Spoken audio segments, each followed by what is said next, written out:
are going to study about structure of atom, that is chapter 4 in class 9. In this chapter, we are going to deal with different subatomic particles which are present in an atom. Atoms have three types of subatomic particles which are electrons, protons and neutrons. Electrons are the smallest as they have negative charge. Protons are heavier than electrons with positive charge. Neutrons are heaviest and have no charge on them. The mass of electron is 1 by 1826 of the mass of proton. The mass of proton is nearly equal to the mass of hydrogen atom and is taken as 1 unit. The mass of neutron is slightly more than mass of proton. Electron was the first subatomic particle discovered, and that was followed by discovery of proton and neutron. Charge on an electron is equal to charge on a proton, although opposite in nature. Hydrogen is the only known element that do not have neutron in it. So hydrogen is an element without neutron. Now the discovery of different subatomic particles. First is the discovery of electron. J.J. Thomson discovered the presence of negatively charged particles called electrons in an atom. The simple experiment which was conducted by him is called cathode ray tube experiment. Cathode ray tube is a glass tube which is partially evacuated, that is, much of the air was pumped out of the tube.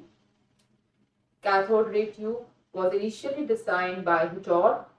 He observed that on applying voltage to a stream of particles was emitted from the negatively charged electrode, that is cathode, and these positively charged particles move towards anode. These particles, the negatively charged particles, were emitted from cathode and they move towards anode. Cathode ray tube used by Thomson was slightly different from others. These rays were named as cathode rays by Goldstein as they are emitted or produced from cathode, and the whole construction is called as cathode ray tube. Now let us see, here is the cathode ray tube shown to us, how the discovery of subatomic particle electron was made. We have taken a cathode ray tube, we have taken a discharge tube which is fitted with cathode and anode, which are connected to the two different terminals of the battery, and then there is a vacuum pump to drive out air from this discharge tube. We have filled the discharge tube with air at very low pressure, and when we apply high voltage of the order of 10,000 volt, we are able to see that a green glow is produced in this discharge tube. And what we observe, that these are the rays which are traveling from cathode towards anode, and they are seen in the form of green glow in a discharge tube, which actually led to the discovery of the rays, and thus hence these rays were emitted from cathode and they were moving towards anode. We say that these rays are made up of subatomic particles called electrons, which are negatively charged, and hence these rays are attracted towards positive anode. When experimentally studied, cathode rays showed the following properties. They travel in straight lines as shown in this figure. They are deflected by electric field as they carry charge. Cathode rays are deflected by positively charged plate and thus consist of negatively charged particles, which were actually called as electrons. Cathode rays are also deflected by magnetic field. Cathode rays show particle nature. They are independent of the material composition of the cathode.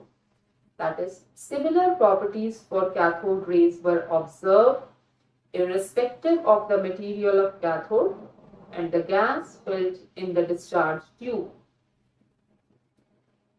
Discovery of protons, that is, the other subatomic particles which were discovered after electron.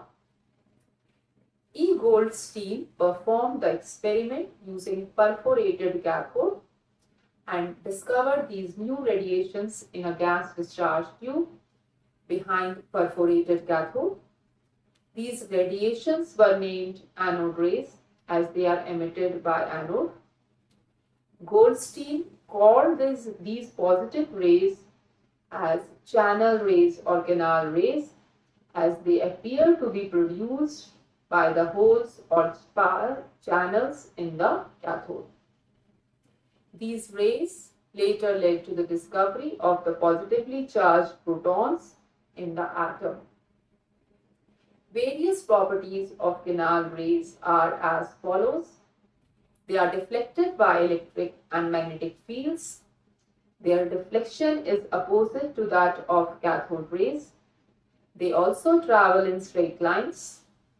The velocity of canal rays is much smaller than the velocity of cathode rays.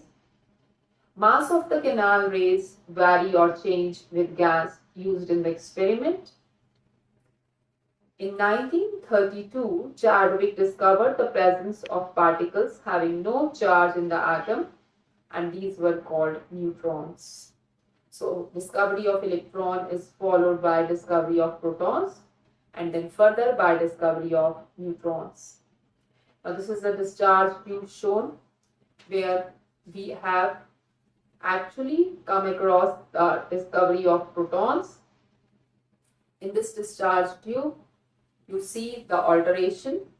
The cathode which we have used here is perforated or has channels or holes in it, so that the rays, positive rays from the anode can pass through it, and these positive rays which pass through the anode are observed as a red glow behind cathode. And since this red glow is seen behind the cathode, it means the rays which were produced from anode has passed through the cathode. That is, they were attracted towards the cathode, and hence we came to know that they were the positively charged rays and hence are made of protons. Now, we will come across the different structure of atom which were proposed by different scientists at different times and how this helped us in further strengthening the subatomic particle discovery. Now, the very first model which we are dealing with is Thomson's model of atom. This Thomson model of atom actually stated atom as a Christmas pudding, and this is also popularly called as plum and pudding model. The pudding has positive charge and the electrons having negative charge were like plums in the pudding. Thomson proposed that atom consists of positively charged sphere and the electrons are embedded in it. And he also stated that negative and positive charges are equal in magnitude, so the atom as a whole is electrically neutral. This model has a limitation. That was, this model was not able to explain the observations made by Rutherford later in the gold foil experiment. This model can also be compared with the watermelon. The red part of the watermelon can be considered as the positive sphere in which the seeds are embedded like electron. Then further, after Thomson's model came the next model, that is the Rutherford model of atom, which is popularly called as Rutherford alpha particle scattering experiment. Rutherford proposed that whenever we pass highly energetic alpha particles through gold foil, through a very thin gold foil, we see that the alpha particles pass through gold foil and we see three types of rays moving across. In this diagram, we have been shown the foil, gold foil, which is surrounded by a photographic sheet to observe the path of alpha particles. If we see carefully this diagram, we are able to observe that most of the particles are passing straight through the gold foil, and there were some particles which actually get deflected by small angles, and there were some alpha particles which actually revert back. So from Rutherford's observations, Rutherford's experiment, the following observations were made. It was observed that more than 99% of the alpha particles passed straight through the gold foil. Just less than 1% of the alpha particles were slightly deflected by small angles, and very few, 1 out of 2000 of all alpha particles, appeared to rebound or revert on their original path. Now, from these observations, we came across following conclusions about the structure of atom, and besides that, we are able to provide with a model of atom with the following observations. From Rutherford's experiment, we concluded that as most of the alpha particles were passing straight through the gold foil, it is an indication that most of the space inside atom is empty. As we say, less than 1% particles were deflected by small angles. The atom must have a small nucleus with a positive charge, which produces repulsive forces for alpha particles, as alpha particles were also positively charged and the nucleus is also having positive charge, so there are forces of repulsion created. Small number of particles, that is 1 out of 12,000 particles, rebound due to strong repulsive forces experienced from the nucleus, and this states that the size of the nucleus is very small as compared to the size of the atom. From the following conclusions made, Rutherford stated the model of atom, and the important postulates of his model are as follows. Atom is a positively charged nucleus at its center, and most of the mass of the atom is concentrated in the nucleus. The electrons revolve around the nucleus in circular orbits. The size of the nucleus is very small as compared to the size of the atom. Now, the limitations or the demerits which were associated with Rutherford's model are as follows.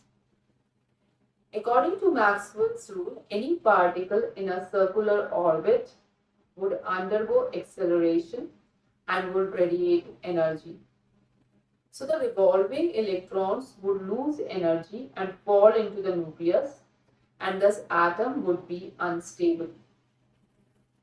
No information was conveyed about the distribution of electron in orbits as given. So he could not actually explain the stability of an atom. Thank you.